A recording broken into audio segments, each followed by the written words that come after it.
Die boom van die lewe. Onaangeraak, nooit gesoek, staan die boom van die lewensboek. Nooit uit primale instink na gesmag, selfs toe sonde met mag die mense heiligheid steel en magspel hul aandag verdeel, was die boom nie van geëet, amper deur al vergeet. Toe het God besluit, dis verby, die boom van die lewe afgesny vir menslike gebruik, sodat sonde nie leef sy heiligheid vernuik. Die boom van die lewe was weg, van die mens onterf, swaar bewaak vir die eer van God se saak. Die Bybel is deurspek met geen boom van die lewe gesprek.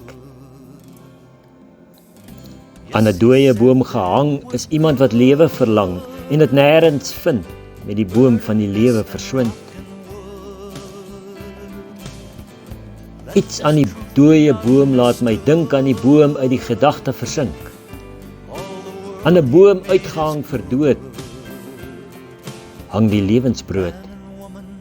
Of is hy die lewensvrug wat die kloof na God oorbrug? Is hy met die boom van die lewe versmelt?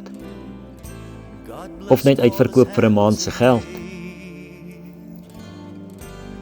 Sy laaste woorde wring my siel, dis volbring, doods, verbreeu.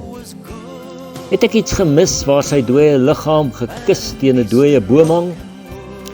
Ergens aan die boom se hang skyn iets van die lewensboom waaroor ons ophou droom. Alles maak sin as ek hier begin. Ek het lewe geërf, want hy is die boom van die lewe self.